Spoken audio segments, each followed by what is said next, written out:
to pay taxes, we have to do so, especially when we know the numbers that are supposed to pay taxes.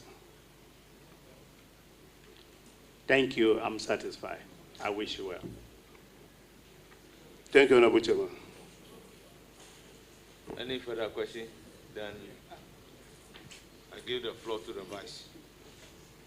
Thank you very much, Mr. Chairman. Honorable Ekobe, congratulations. Thank you, Honorable Chairman. This is Yair. I accept. Welcome to the club of regional ministers. Thank you, Honorable Chairman. Present. I wish you well. I know you will do well. But I just have just one question. As a regional minister, you are going to be in a region where you will have other institutions with their parent ministries. These institutions are some ministries, departments, and agencies with their parent, companies in Accra. Their budget is drawn from Accra because we have tried over the years to do this composite budget, which hasn't really worked well. So these ministries, you have a Ministry of Trade with its office in the region. You have other agencies also in the region, but they take their instructions and their budget from Accra. Many a times, contracts are given to them or executed in the region, and you will have no knowledge of it. Sometimes you will have to sign up the certificate to a project you haven't heard of or you don't know anything about it. As the regional minister, when you become the regional minister, not if, when you become the regional minister, how would you ensure that all the various projects that will be going on in the region, you have a full picture of it and have some level of control these projects and be able to monitor them? Because one of your jobs will be to monitor the projects that are being carried in your region. Please, how would you do that in making sure that you bring the whole thing together? Thank you. Thank you, Honorable Chairman. Honorable Chairman, if I'm giving the nod, first and foremost, I'll draw them closer. I'll go to the offices, know them, and know what they do. I'll make them part of the coordinating activities of the regional regional minister. There are cases where you behave like the head of the region, and so you do not care what happens around you. When that happens, then you lose control. But if you make them part of your administration, where you have consistent correspondence with them, definitely they will open up and you'll be aware. If you are the one who is going to sign that contract, then you should know where that contract is coming from. It doesn't mean you should manage it. Of course, by their setup, they may have the capacity to handle it. But once you are the regional minister, and if you are the one you should sign, ab initio, you should be part of that contract with every activity. And the best way to do that is to be with them from day one. Thank you. Second question is to do with the low revenue levels in the districts that you'll be presiding over. And that I mean the district assemblies, even the metropolitan one. So, as a regional minister, how would you help to ensure that the district assemblies' revenues are enhanced? Because there are property taxes that are not efficiently collected. There are market, levies that in some places nobody knows where it goes.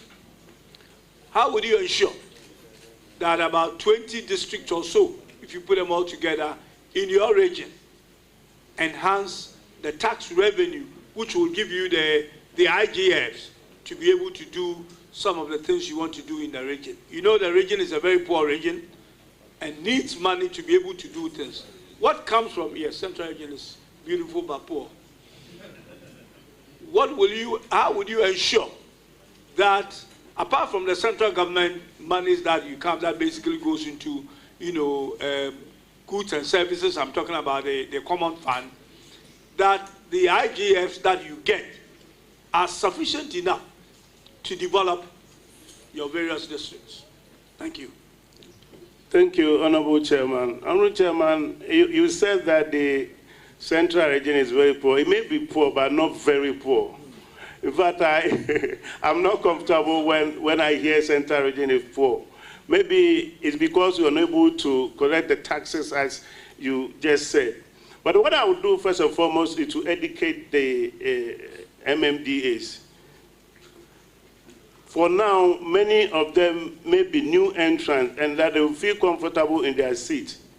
I will ensure that you not become a district chief executive or metropolitan chief executive and be sitting in your seat. You'll be part of the tax collection. You should be part of education. We need to educate the people who are supposed to pay the tax. And we should find more flexible ways of collecting the taxes. And so it will not be like if we're going to collect a property tax, somebody sees you and run to the bush. It should be friendly. So I think that having been an MP before, and knowing very well that if we do not get common fund, nothing else goes on there, I will educate them. They need education. Those who pay the taxes in education and those who are supposed to collect the taxes in education. So introduce fresher ways of, getting the taxes. Mr. Chairman, I'm from the region. For the last 8 years, you know what has happened in this country? The economy is not been good. The national cake is going to be small. So nobody will tell your story for you. Don't say you are rich, otherwise your cake will be smaller. I wish you the best. I know you will do well. You are a former MP, Gomo East. I served with you here in Parliament, and some of our colleagues here also know you. We know you will do well, and I wish you all the best. I'll proceed to welcome the guests behind you who are here to support you, and then we'll bring your proceedings to a close. Thank you, Honorable Chairman. Honorable Chairman, may I use this opportunity to thank His Excellency President Mahama for giving me the opportunity to say even at the time that government shares have been reduced. I also want to thank the Her Excellency Professor Jane Nana Opoku-Agyeman, the Vice President of the Republic of Ghana, for giving me the opportunity. I want to also thank my good people of Central Region, and for that matter, the Regional Executive for being there for me. And I want to promise them that we will not disappoint ourselves. We are all going to work together. Thank you, Honorable Chairman. Thank you. Okay, I will proceed to read out the list I have here. Oh, sorry. The chairman has a question. So we'll take the chairman's question, and then we'll bring proceedings to a close. Your proceedings. Honorable member. Honorable Chair. There is so much apathy these days of non-state actor participation in local governance, particularly in the district assemblies and then the regional coordinating level. Given the nod, how will you encourage non-state actor participation in local governance? Thank you, Honorable Chairman. I think the best thing, as I said, in the area of tax is to educate. Draw closer to them. Let them be part. Be friends to them. Because you cannot be assuming certain posture and expect to attract them. Go down. Let them feel part of your administration. And automatically you come on board. For instance, if you want the Traditional Council to be part of you should be part of them first and foremost. And so we are going to ensure that our relationship with the various association institutions will be that cordial to ensure that even before we call them, they come for us to develop Central Region. Thank you, Honorable Chair. Thank you very much. You are aware of the abandoned projects in the central region, particularly the E blocks. If you are aware, given the nod, what measures will you put in place to ensure completion of these projects? Thank you, Honorable Chairman. The abandoned projects in central region are more than the E blocks.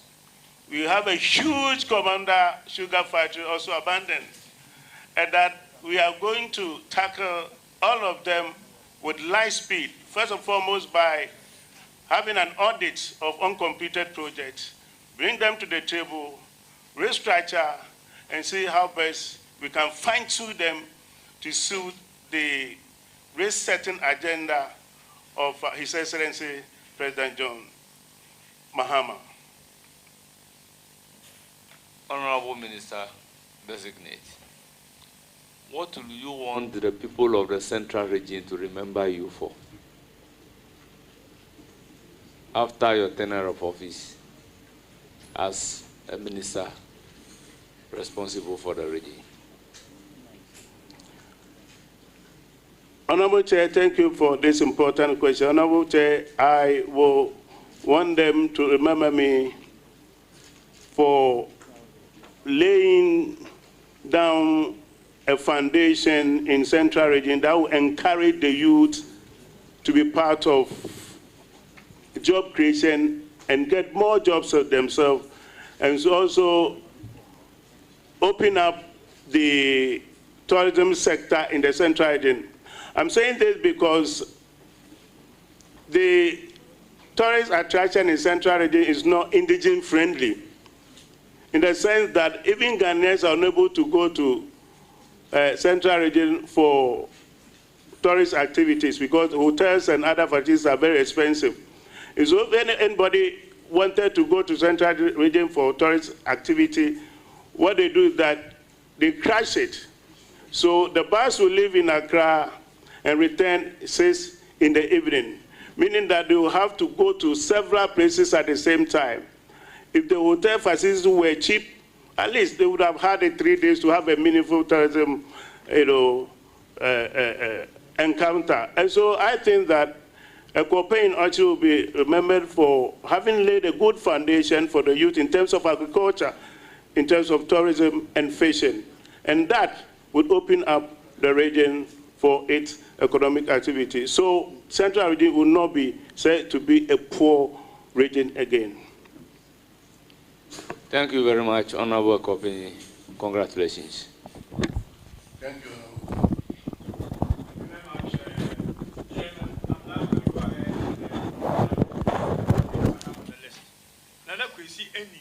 The third, Gasihini of Bremen Jamra, Nana Apakranchi, the seventh, Chief of Ekumfi Abaka, Mr. Gabriel Newcomi Adams, the Central Regional Secretary, Honorable Presla Ahin, former MCE Cape Coast, Madam Faustina Lamte, the Central Regional Women Organizer, Mr. Vincent Kumsi, Constituency Chairman of the NDC for Abura Sebu Kwaman Kase, Nana Abotare Okwariba, Asebi Traditional Area, Sarah Anderson, the Woman Organizer, NDC Ekumfi, Nana Asamoah, Vice Chairman, NDC Ekumfi, Eric Krenzel, Central Regional Alpha Project Coordinator, Janet Kwansa, Central Regional Deputy Women Organizer, Thomas Kobner, Chairman,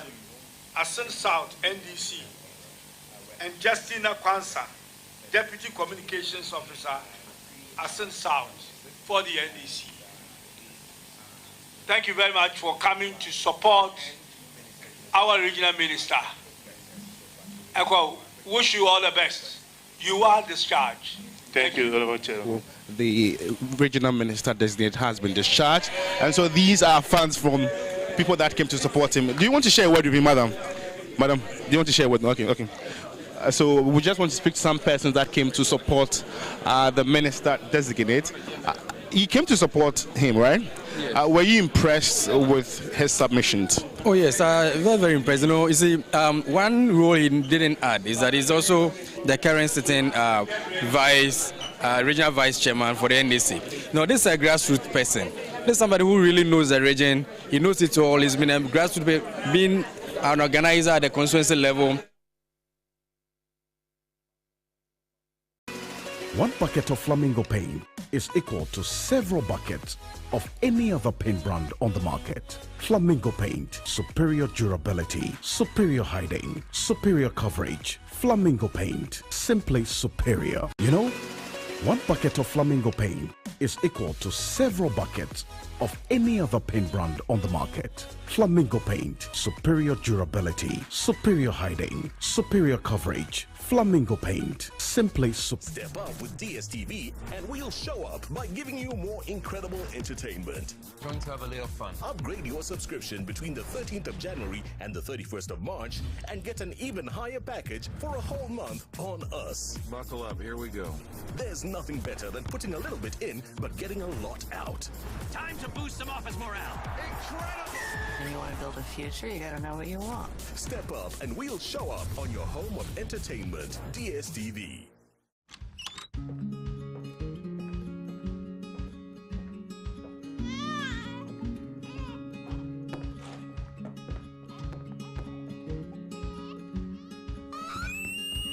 Through every step of life's unpredictable journey, every moment counts.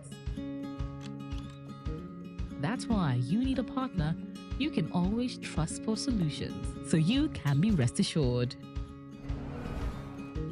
Having impacted over 200,000 lives, processed over 4.2 million claims, partnered with over 400 corporations, paid out over 836 million Ghana cedis in claims, contracted over 1,600 healthcare facilities nationwide, and pioneered several innovations like free medicine delivery, an interactive mobile app, and more. You'll be surprised what can be accomplished in 20 years. We're part of the Nationwide family. Are you? Nationwide Medical Insurance, 20 years of leading the way.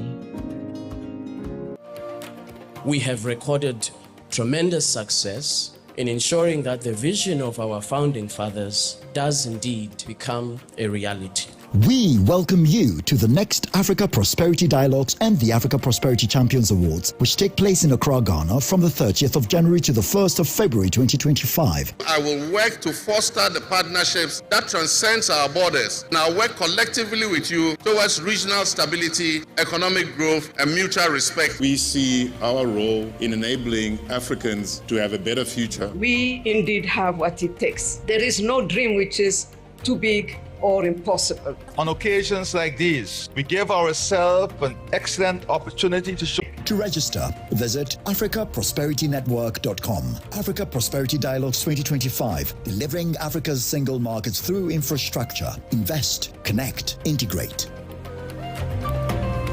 Looking for a seamless shopping experience? Welcome to Franco, where everything you need is just a click away. Shop the hottest deals and unlock amazing discounts on our products such as mobile phones, refrigerators, washing machines, Franco air conditioners from 1.5 horsepower to 2.5 horsepower, Franco television from 32 inches to 100 inches, CCTV cameras, laptops, and many more. Download our easy-to-use mobile app. Visit our website at www.francotrading.com. Call the numbers on the screen for any assistance and enquiries. Franco, home of quality mobile phones, accessories, and your home appliances. I'm going to interview Zuzum right here in my house. Hey! Look up there. Why are you using inferior pen? It was a mistake. I no check. Acrobat 2. I'm going to knock you out. I know, sir. You deserve quality. Don't make mistakes. Stop. You did the right thing. When you are going to buy a paint, don't look left, don't look right. Go straight and grab the luxury acrylic paint. No be any paint, be paint. The luxury acrylic paint. Paint me champion. Showed that they need a lot of support to ensure that they get to where actually they can take care of themselves. But it's not possible. Unfortunately, we left government. What we saw was a putting up of structures for these people to go in and stay. Thus encouraging many more to come, thinking that it is a gold mine where they come and just pick and go. What will you do to stop?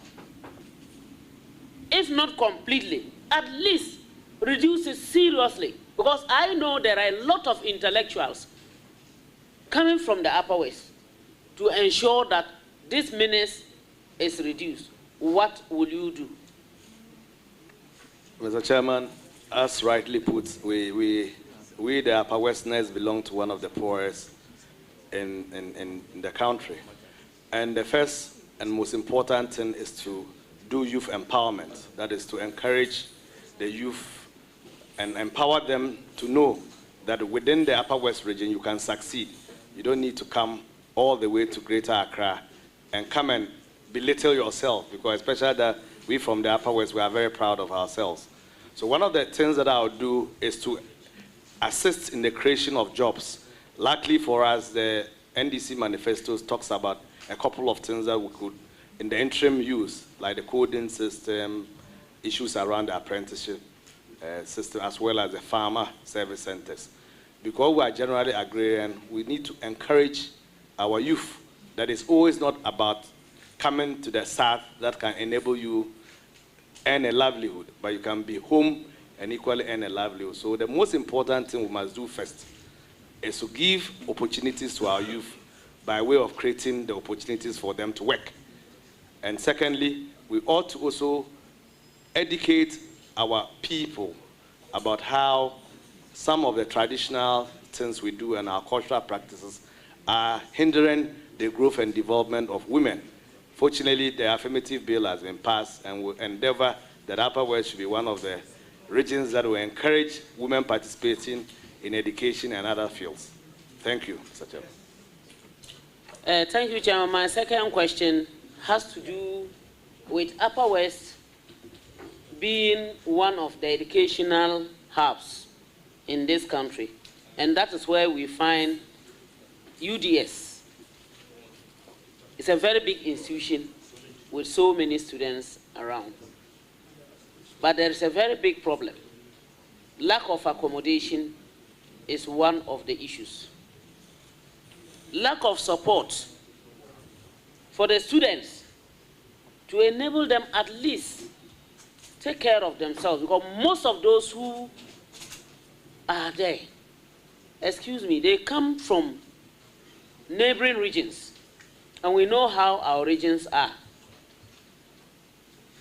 With accommodation, they would have been properly housed so that the running around will reduce.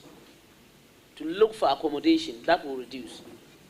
What will you do to ensure that at least if you will not be able to get accommodation for everybody, even if not government one, but other stakeholders who would want to put up hostels, what will you do to ensure that accommodation issues are remedied in UDS? Thank you. Thank you, Mr. Chairman. Basically, the university has a vast tract of land, and therefore one of the things that I'll be encouraging is private partnership with the university, where the lands agreements are entered into for a period of time.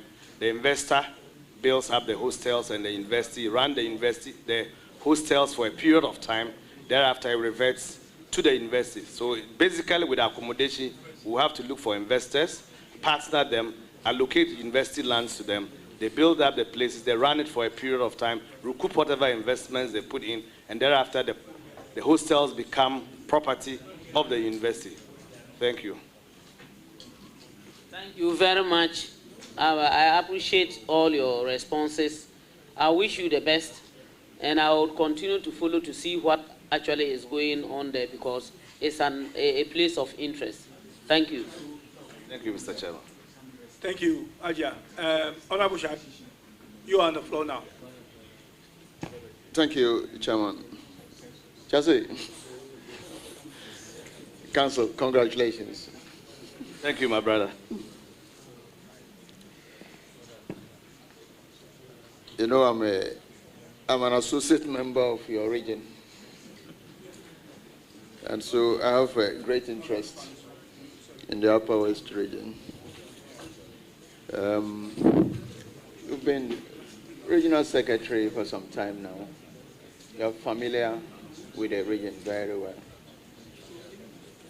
Tell us the major challenges you think your region faces and how you plan to tackle them if you are given the nod as a regional minister. Thank you, Mr. Chairman. The first and the most important one is the road network. The entire Upper West roads are deplorable. It doesn't connect to any of the other regions. Therefore, commuting on those roads is a disaster. That is one of the major issues we face in Upper West. The second one relates to the empowerment of the youth. Virtually, our young men and women have all resorted to being part of betting because they think that that is the only livelihood of success. So we need to empower them. Lastly, is abandoned projects. We have several projects within the Upper West region which, when completed, could enhance education and health facilities. But all these projects have been abandoned. When I get a nod to become regional minister, the first important thing is to encourage and create job opportunities for our youth. That keeps all of us within the region.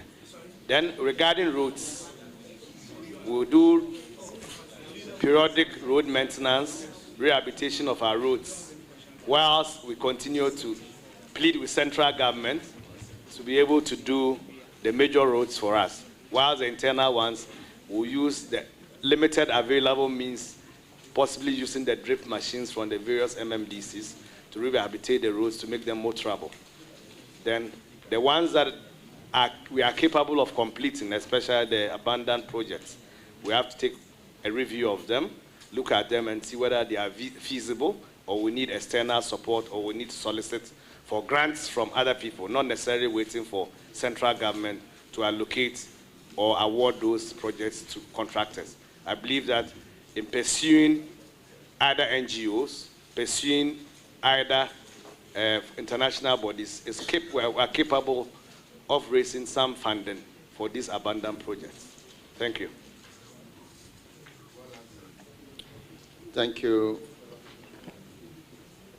Earlier, you alluded to the fact that agri-mechanization centers will come handy as far as farmers are concerned. One of the key challenges with farmers has to do with cattle rearers and the conflict between cattle rearers and farmers. I know that this cuts across from Bono East region through to Savannah and then to the Upper West region.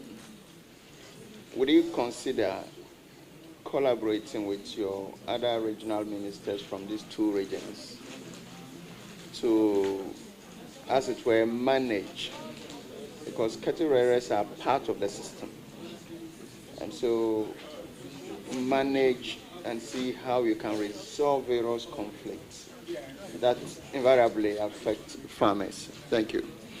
Thank you, Mr. Chairman. The first and most important thing is that most of the cattle is owned by we, the indigenous. And so the first point of view is to be able to form some form of association with the owners of the cattle, because sometimes the cattle owners, you don't find them being the headsmen. They bring people in to head, so that makes it difficult. But if we are able to sit with the cattle rearers and let them understand that once your animals stray into somebody else's farm, there will be a difficulty.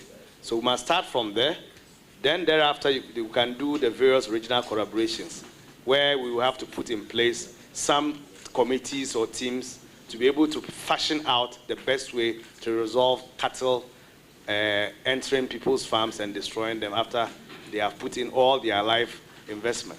So that I believe that that way we'll be able to resolve the issues of cattle entering into people's farms. Thank you.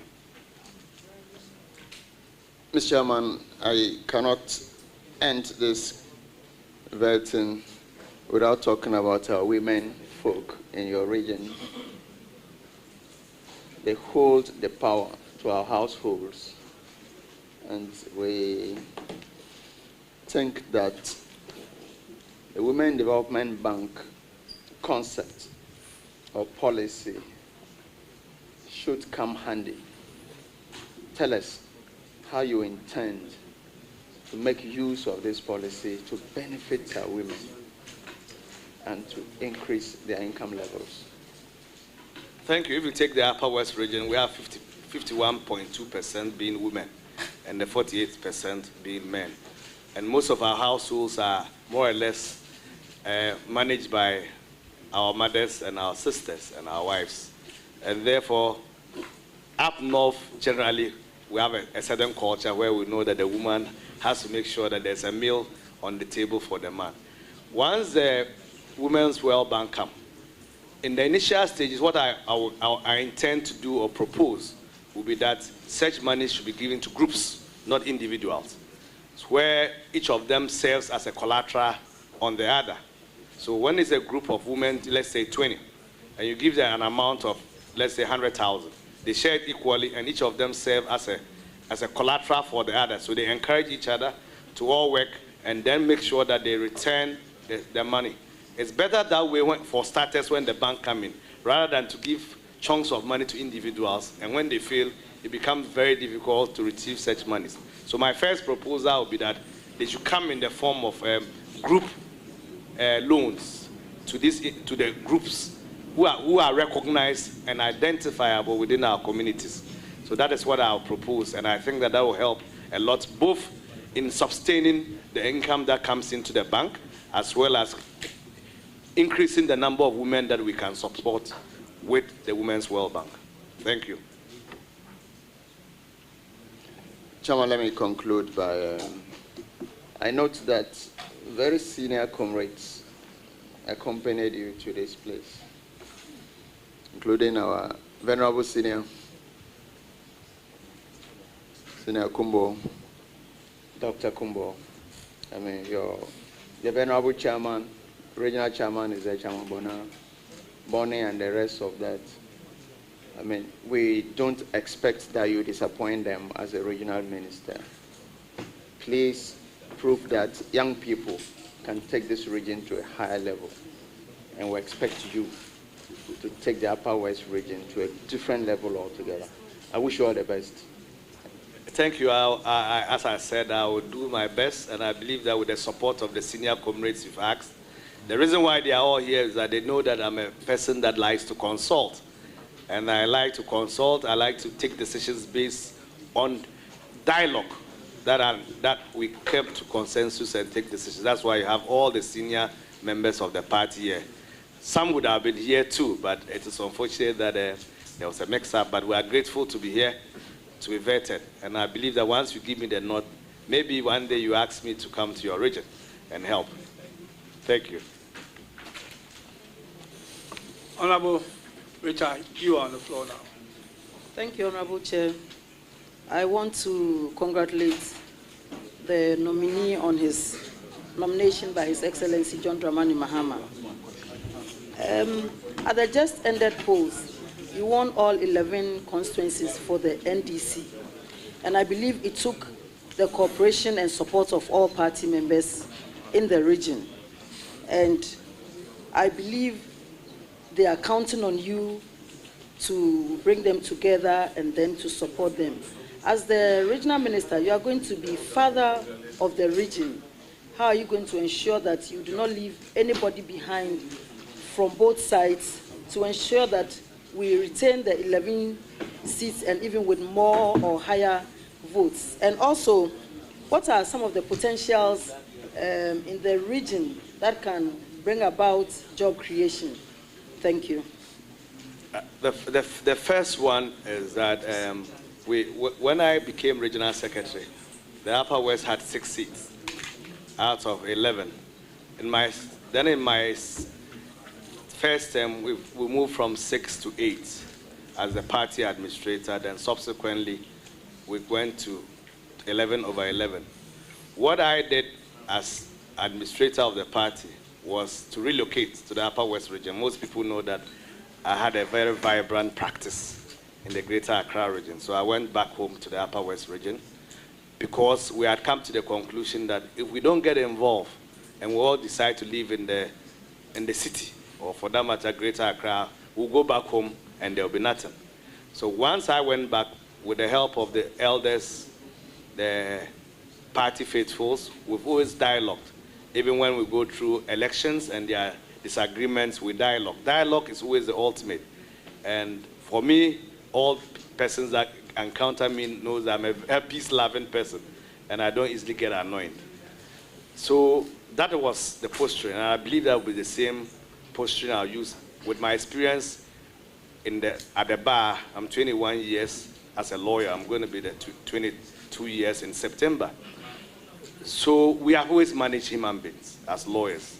You can't be a successful practitioner for 22 years without managing human beings. So I believe that with that experience, I should be able to bring everybody on board to make sure that ideas are discussed.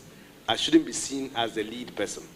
I should be seen as a lead person with support of my MPs, support of the elders, support of the party, so that whatever decision we take, however wrong or right it is, I know others participated. And that way, you carry the whole region along.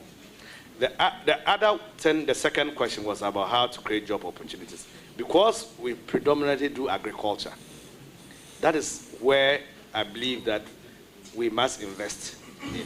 And that is why we are excited that at least the first farmer service center was built partially in 2016 in the Sisala West District, and we lost power.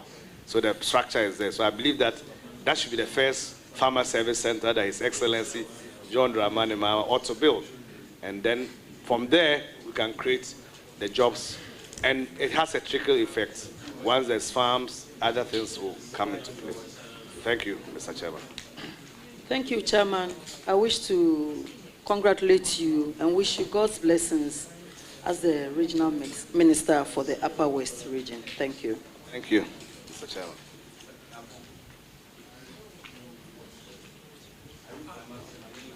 Are you done or no? Yeah, okay. Now is the turn of our leader.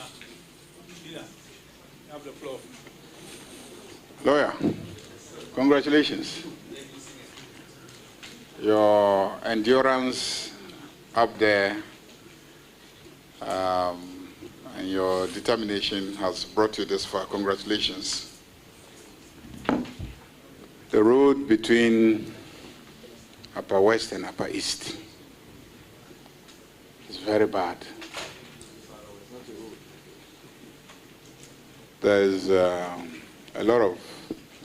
are a lot of opportunities for economic development between the two regions, but the connection is extremely important. What assurance do I have from you that you will dedicate significant time and attention to work with your parliamentary caucus so that in 4 years' time, that will be one of the best roads in the country? Thank you, Mr. Chairman. All of us in both the Upper West and Upper East regions know that that connection ought to be there because our traditional roles will play. The play-based system of Frafres and Dagabes, the Sisales and the Kasines and all that.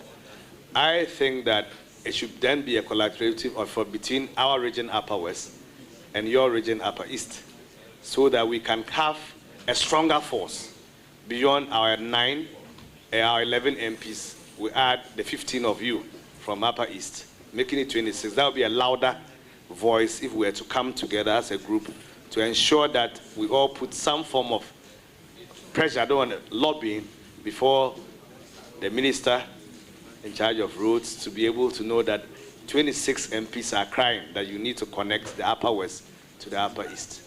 I believe that dialogue we should start it that way as it used to be. But we're one region, Upper Regions until 1983, when we were carved out as Upper West and you as Upper East. So I believe that with collaboration, we should be able to have the roads done. 26 MPs will be louder than 11. So I believe that we'll invite our brothers from Upper East to join us to be able to do the lobbying. The road between Wa and the Savannah region itself has deteriorated significantly. Can I have your assurance that we will work very closely on that one as well?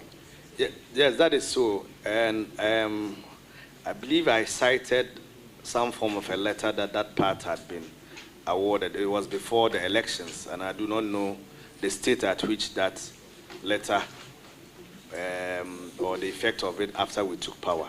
But I believe that when I get a nod as regional minister, fortunately, Biawuribe and I are colleagues at the bar, and we've done several things together. So I believe that we can collaborate and have that part done as well, including our MPs and all stakeholders in both regions. Do you farm? Yes, I do. What do you farm? It's called, I don't know how to pronounce, but it's sesame. It's smaller like beans, fresh sesame. That's what I farm in the Sisala East Municipal Assembly. The place is called Santijang. Do you appreciate the potential of your region in cotton production? Yes. When we were growing up, there was huge trunks of farms that were cotton. That's where we had the cotton processing factory. It's still there in Upper West. The Jinri? So, yes. But as we grew up, gradually, people lost interest in cotton farming.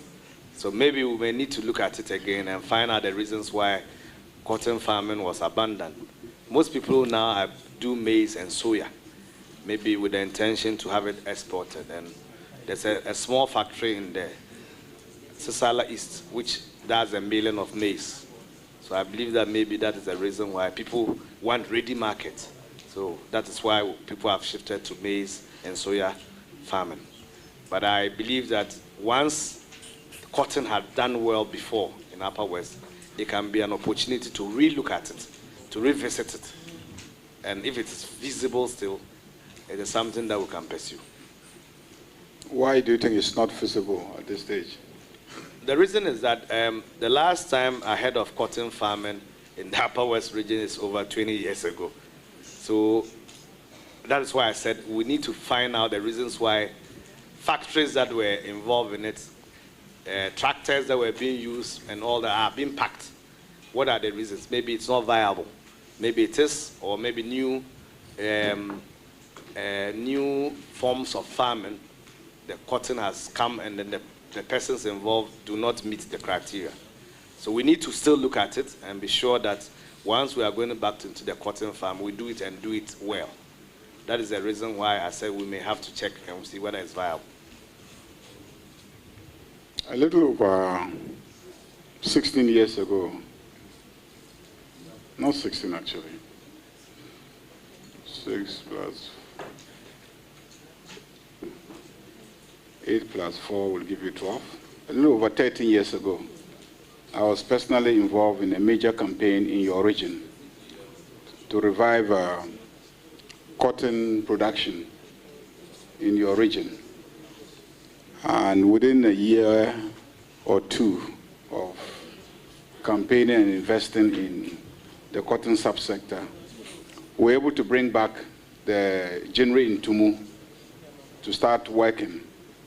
That created a lot of jobs, and then we increased cotton production to over 1,000% within 2 years.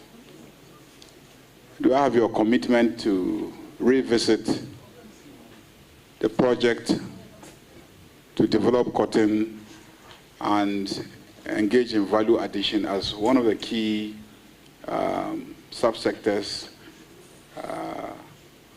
and campaign promises of the NDC?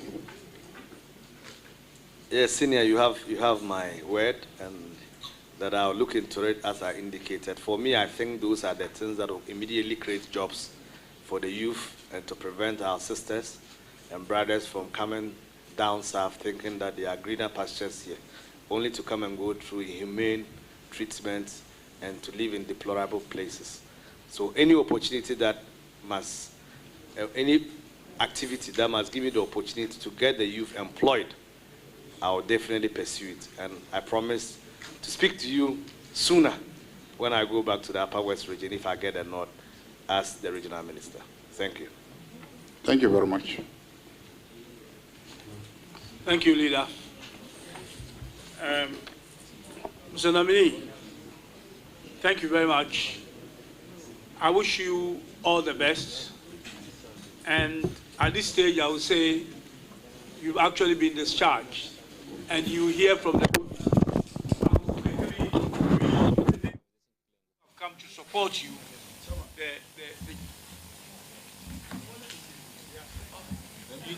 Sorry, French, you can't ask questions. Oh.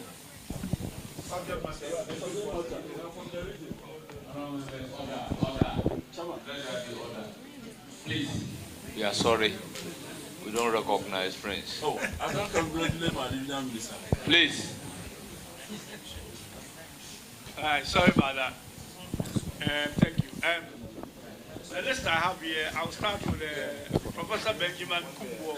And so the committee has discharged the minister designate for the Upper West region, and he is in the person of Charles Luanga.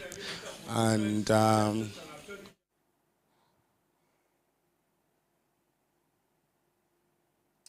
well, it's finally over for the appointments committee for today. They have vetted at least 6 nominees today, starting with the spillover from Thursday, and then those who were properly scheduled for today.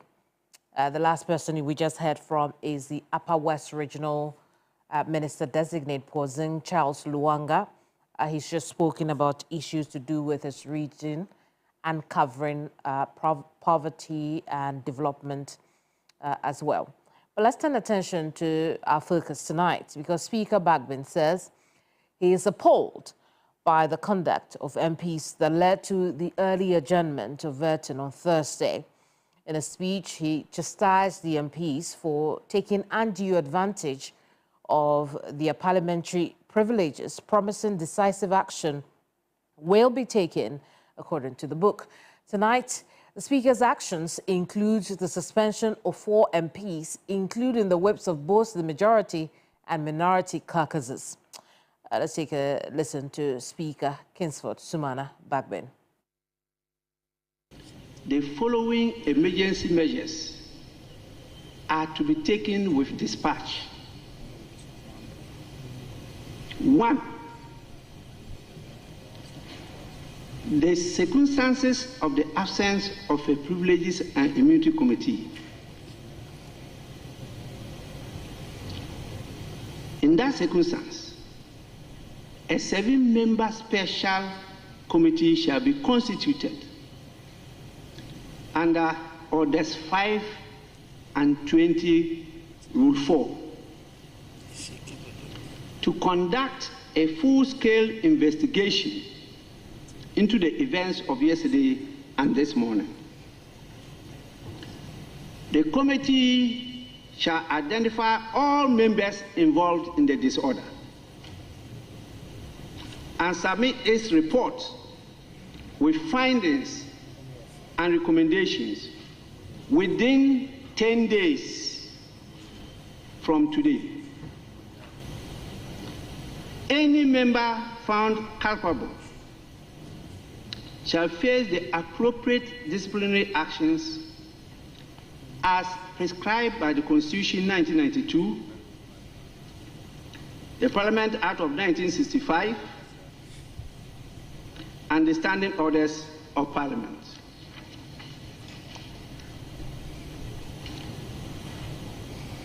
This does not absolve the chairman of the Appointments Committee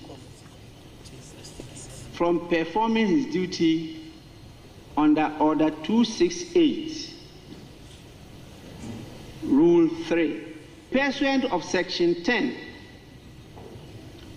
of the Parliamentary Service Act 1993, Act 460, I direct the Clerk to Parliament to cause to be undertaken a full assessment. In a moment, we'll have a conversation with political analyst Dr. Jonathan Asante-Otre. But before then, let me show you the MPs who have been given an early vacation from Parliament for the next 2 weeks. We know of the Honourable Member of Parliament, Roxanne Nelson Dapiamapor, the MP for South Dai, Frank Anodompre, MP for Nsawama Dredjuri constituency, who is the minority chief whip. Roxanne Nelson Dapiamapor is the majority chief whip.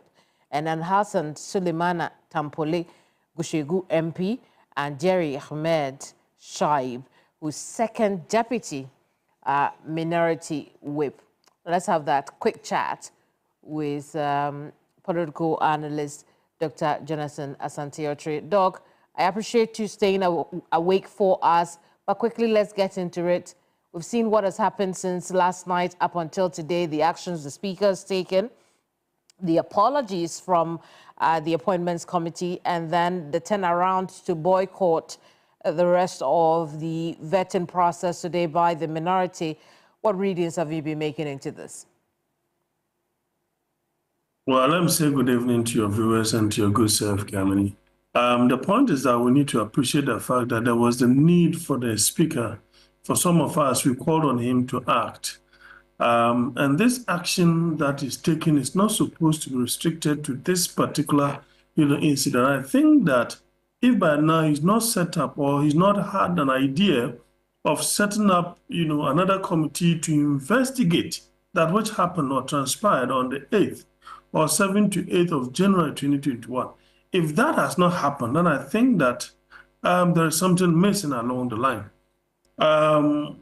It is important to appreciate the fact that the Speaker has a wide function and wide authority and wide power, and he just exercised one. It is just unfortunate that having somebody, a fine gentleman like Mr. Dapiamapor, who has been holding in check the minority leader, as far as his functions are concerned, will be part of this particular suspended MPs. But that is what it should be, because there was a need to send the right signal to all and sundry in the country as well as those abroad. Because if the Speaker, had looked on and then idle about, I think that probably people have said certain things untoward about him. I see. Yeah. Right. And then prior to proceedings today, the chairman of the committee apologized to, the Speaker, apologized to the audiences that were there when the incident took place, and by extension, members of the public. What did you make of that apology? Well, as of yesterday, I was among the earliest who chanted that particular slogan, that there was the need for the committee to apologize profusely, or that they were supposed to have done what we call unqualified apology. And I think that the chairman took upon himself that particular responsibility. Well, in actual fact, we all know exactly where it came from. I think we can look at a situation where there is that corporate responsibility, both from the majority and both from the minority as well. I see. And then, once they had given that apology in unison, we saw the minority address a news conference attempting to apportion blame as to who was responsible for what. They talked about the majority in a position to absolve itself from what took place there yesterday, but they also pointed a particularly keen finger at the clerk who administered or was in charge of administering the process on Thursday. Was that necessary? Well, I think that did not even start today. Afunyamakins, Honorable Afunyamakins, he's made it a point that they are going after her, and I think it is quite unfortunate. I mean, you cannot appropriate and reprobate. There is no way you can hold the majority responsible for the chaos yesterday without holding the minority equally responsible. It doesn't make any sense that an individual can ask, questions limitlessly, of a nominee for more than 3 hours. It just doesn't make sense. Now, haven't gone that path, and the majority is trying to bulldoze their way through. They are saying no. So the point is that there was supposed to be that kind of management, and of which the chairman, pre-vetting, meeting management, I don't know the kinds of things that they said over there, because there is no way you can allow the minority to go on such, an unrestrained spree. It doesn't make sense to me. It doesn't make sense at all. But the other part, there is a thin line between you cracking the whip that will affect the minority, and then the other line is that, look, you guys have certain things to hide. The nominees are not too qualified, and that's the more reason why you are shielding them. So that dichotomy is something that the chairman, has been avoiding, for which reason he's gotten the flack of the media and those within the party, suggesting to the effect that he's weak. I don't think he is. I think that he's been quite straightforward. He's been quite magnanimous. It is just that when he begins to crack the whip by using the parliamentary, rules and regulations and standing orders, then obviously the minority will be skewed, the minority will be pinned to the wall.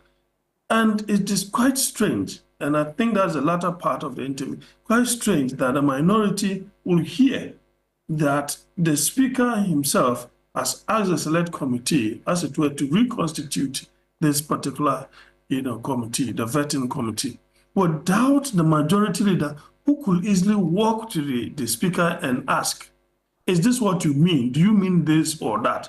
And the speaker could easily say, I mean this. Go out there and implement that. And so some of us felt that, look, perhaps those who were coming after Mr. Blackwell were not those that they are targeted. And that's the more reason why they easily left, for political reasons. But of course, they want to score the political point. And that is exactly what they did.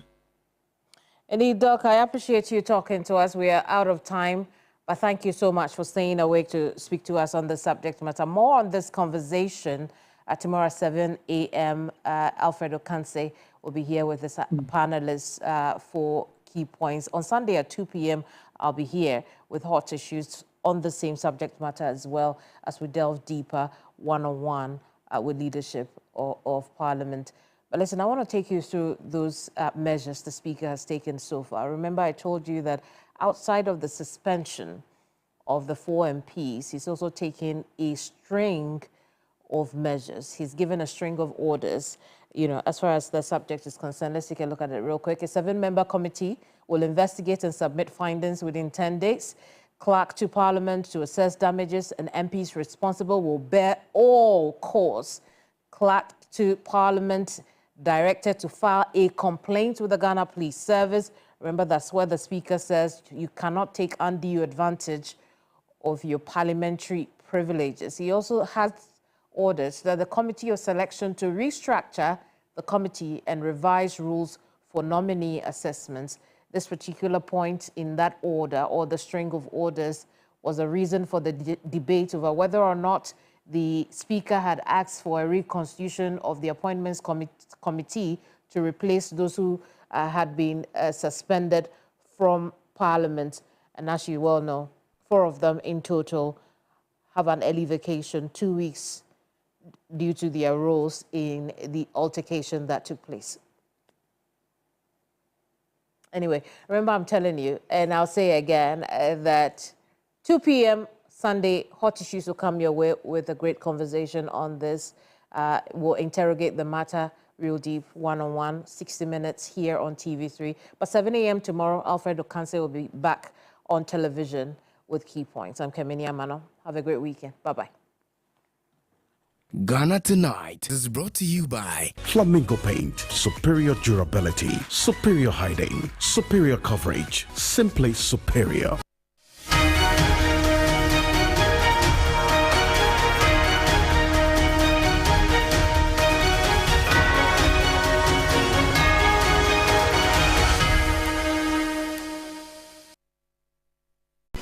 One bucket of Flamingo paint is equal to several buckets of any other paint brand on the market. Flamingo Paint. Superior durability, superior hiding, superior coverage. Flamingo Paint. Simply superior. You know, one bucket of Flamingo paint is equal to several buckets of any other paint brand on the market.